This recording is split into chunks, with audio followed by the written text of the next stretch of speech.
Hello friends, स्वागत है आप सबका आपके अपने चैनल वेद एकेडमी में। आज की वीडियो में हम क्लास 10 हिंदी का मॉडल पेपर आपके साथ शेयर करेंगे।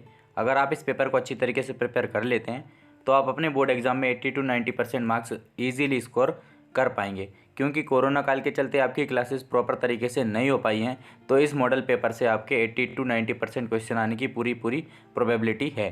अगर आपने हमारा चैनल अभी तक सब्सक्राइब नहीं किया है तो फटाफट चैनल सब्सक्राइब कर लें, ताकि जो भी न्यू अपकमिंग वीडियोस हैं उनके नोटिफिकेशंस आप तक सबसे पहले पहुंच सकें। तो चलो फिर वीडियो स्टार्ट करते हैं। सबसे पहले सही विकल्प की बात करते हैं, तो इनका आपको प्रॉपर तरीके से स्क्रीनशॉट ले लेना है, या फिर आप वीडियो को पॉज करके नोट डाउन कर सकते हैं, या फिर आप हमारा व्हाट्सअप ग्रुप ज्वाइन कर सकते हैं। वीडियो के डिस्क्रिप्शन में मैं लिंक दे दूंगा, वहाँ मैं ये पेपर आपको पोस्ट कर दूंगा, तो वहाँ से भी आप इस पेपर को सॉल्व कर सकते हैं। उसके बाद हिंदी का पहला आंचलिक उपन्यास माना जाता है, ऑप्शन ये रहे।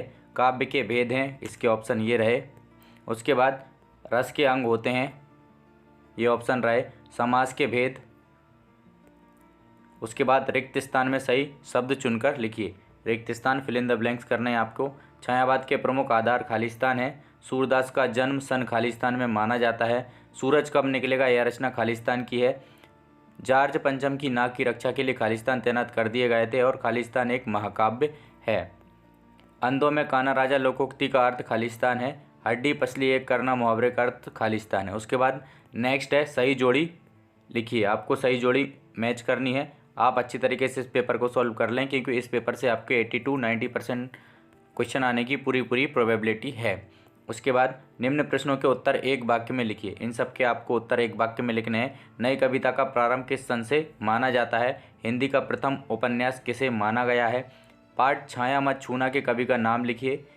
बाल गोविंद भगत की पुत्रवधू उन्हें अकेले क्यों नहीं छोड़ना चाहती थी। मातृक छंद की परिभाषा लिखिए। तुम तो काहू हाक जनु लावा, इस पंक्ति में निहित अलंकार का नाम लिखिए। अनेकार्थी शब्द की परिभाषा आपको लिखनी है। उसके बाद सत्य असत्य आपको बताने हैं। तो प्रयोगवाद के जनक सच्चिदानंद, हीरानंद, बादशाह अज्ञा जी माने जाते हैं। नाटक विधा में अभिनय तत्व को सम्मिलित किया गया है। हिरोशिमा की घटना विज्ञान का भयानकतम दुरुपयोग नहीं है। भोलानाथ का असली नाम तारानाथ था। चौपाई छंद में 4 चरण व प्रत्येक चरण में 16-16 मात्राएं होती हैं। निपात शब्दों का प्रयोग वाक्यों को अलग करने के लिए किया जाता है। उसके बाद यहाँ से आपके क्वेश्चन आंसर स्टार्ट हो जाते हैं। देखिए, जितनी भी आपकी हिंदी ग्रामर है उस पर हमने ऑलरेडी वीडियोस बना रखी हैं। इस वीडियो के डिस्क्रिप्शन में मैं आपको प्लेलिस्ट का लिंक दे दूंगा, वहाँ से आप सारी ग्रामर कंप्लीट आपकी कर सकते हैं। वहाँ आपको भक्तिकाल, प्रयोगवाद ये सब मिल जाएंगी इजीली। आप अच्छी तरीके से प्रिपेयर कर सकते हैं। तो भक्तिकाल की कोई 2 विशेषताएं लिखनी है। उसके बाद आपको प्रयोगवाद की कोई 2 विशेषताएं लिखनी है। देखिए, आपको ऐसा नहीं करना है कि और मैं क्वेश्चन दिया तो आपने एक सॉल्व कर लिया, एक नहीं किया। ऐसा आपको नहीं करना है। हो सकता है आपके पेपर में दोनों में से कोई एक आ जाए और आपने एक नहीं पढ़ा होगा, तो आप वो क्वेश्चन सॉल्व नहीं कर पाएंगे। इसलिए आपको जितने क्वेश्चन इस मॉडल पेपर में दिए गए हैं सारे सॉल्व करना है एक एक करके। तो कवि सूर्यकांत त्रिपाठी निराला अथवा कवि ऋतुराज का शिल्प सौंदर्य लिखिए। देखिए, जो भी आपके लेखक हैं, कवि परिचय कैसे लिखने होते हैं, उन पर फॉर्मेट हमने बनाए हैं, किस तरीके से आपको लिखने हैं, सब वीडियोस हमने ऑलरेडी बना रखी हैं। आपको बस डिस्क्रिप्शन में जाना है, लिंक हम दे देंगे, आप वहाँ से प्रिपेयर कर सकते हैं। लक्ष्मण ने वीर योद्धा की क्या विशेषताएं बताई हैं, कोई 2 विशेषताएं लिखिए। उसके बाद इसका अथवा वाला प्रश्न है, कवि आत्मकथा लिखने से क्यों बचना चाहता है। उसके बाद वीर रस की परिभाषा उदाहरण सहित लिखिए।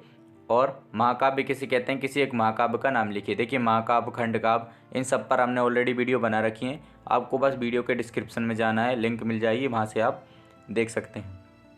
दोहा की परिभाषा उदाहरण सहित लिखिए। मानवीकरण अलंकार की परिभाषा उदाहरण सहित लिखिए। तो कहानी की परिभाषा लिखिए एवं प्रेमचंद की कोई 2 कहानियों के नाम लिखिए। उसके बाद आत्मकथा विधा का परिचय लिखते हुए एक लेखक का नाम व उनकी एक रचना का नाम आपको लिखना है। उसके बाद नेक्स्ट आपका प्रश्न है, लेखक स्वयं प्रकाश अथवा लेखिका मन्नू भंडारी की कोई 2 भाषागत विशेषताएं लिखिए। उसके बाद एक कहानी यह भी आत्मकथ्य में लेखिका के पिता ने रसोई को भटियार खाना कहकर क्यों संबोधित किया है। उसके बाद वास्तविक अर्थों में संस्कृत व्यक्ति किसे कहा जाता है। अगला आपका प्रश्न है, निपात शब्द की परिभाषा उदाहरण सहित लिखिए, या फिर समास के प्रकारों के नाम लिखिए। उसके बाद लेखक ने अपने आप को हिरोशिमा के विस्फोट का भोक्ता कब और किस तरह महसूस किया।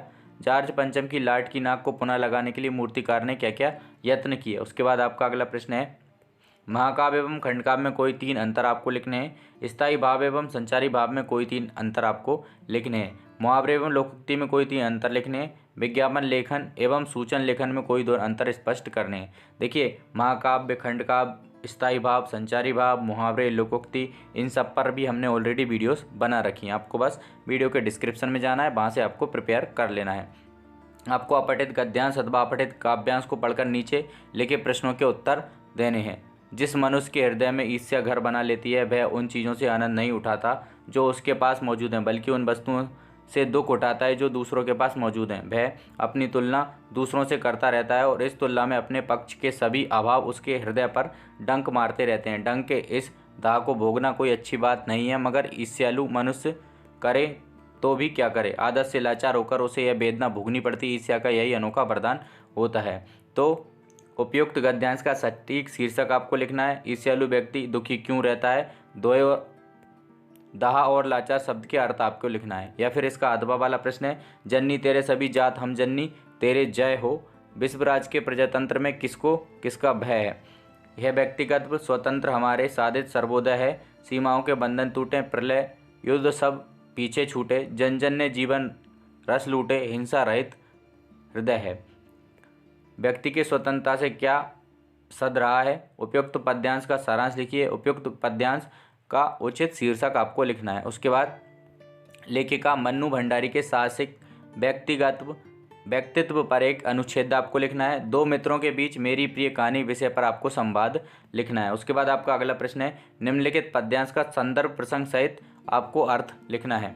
ऊदो तुम हो अति बड़भागी, अपरस रहत स्नेह तगाते नाहित मन अनुरागी, पुरहीन पात रहत जल भीतर ता रस देह न दागी, ज्यों डाल महा तेल की गागरी बूंद न ताको लागी, प्रीति नदी में पाऊ न बोर्यो दृष्टि न रूप परागी, सूरदास अबला हम भोरी गोर चाटी ज्यों पागी। अथवा है आपका, बादल गरजो घेर घेर घोर गगन धराधर ओ, ललित ललित काले घुंघराले बाल कल्पना कैसे पाले, विद्युत छवि उर में कभी नवजीवन वाले, ब्रज छिपा नूतन कविता, फिर भर दो बादल गरजो। उसके बाद निम्नलिखित गद्यांश की संदर्भ प्रसंग सहित व्याख्या आपको करनी है। देखिए, आप चाहें तो प्रॉपर तरीके से स्क्रीनशॉट ले सकते हैं या फिर आप वीडियो को पॉज करके नोट डाउन भी कर सकते हैं।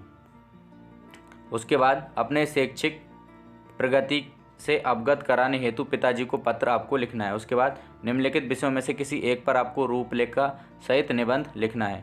मेरा देश भारत, पर्यावरण, प्रदूषण, समस्या व समाधान, जल ही जीवन है, कंप्यूटर का हमारे जीवन में महत्व, दहेज प्रथा, समस्या और समाधान। देखिए, निबंध आपको कैसे लिखना है, किस तरीके से आपको निबंध को प्रिपेयर करना है, उस पर हमने ऑलरेडी वीडियो बना रखी है। डिस्क्रिप्शन में जाकर आप लिंक मिल जाएगा, देख सकते हैं। आई होप आपको वीडियो पसंद आई होगी। अगर आपको वीडियो पसंद आई तो वीडियो को लाइक, शेयर एंड चैनल को सब्सक्राइब करना ना भूलें।